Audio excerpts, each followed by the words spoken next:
Ask any Marylander what we're famous for. And what do you think it is? Crabs and Old Bay seasoning, the favorite in the Von Regan house, and we buy this in the jugs, as you can see.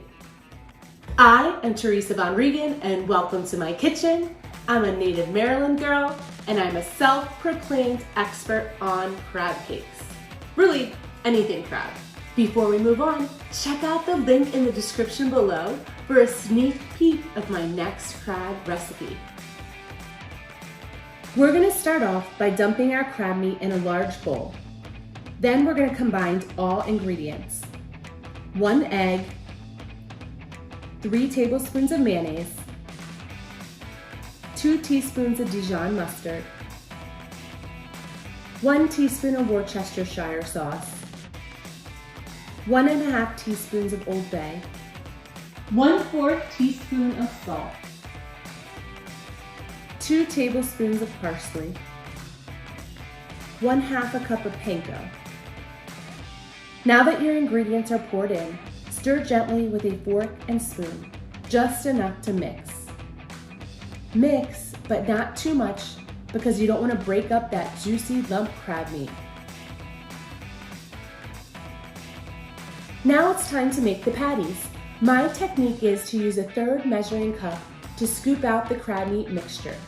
Then I form it into my hands into a patty, tightening around the edges like so.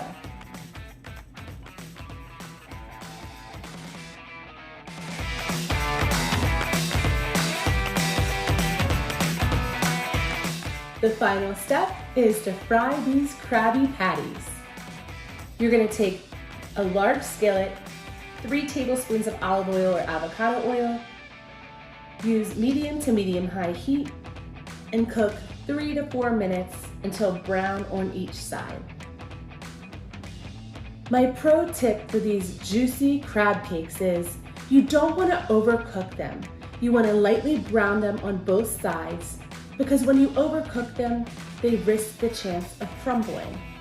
And no one likes a crumbly crab cake.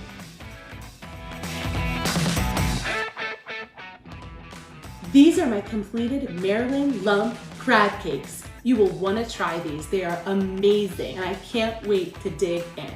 But don't forget, they're best served with the roasted red pepper homemade aioli sauce. Check out the video tutorial here. Now for the good part, taste testing.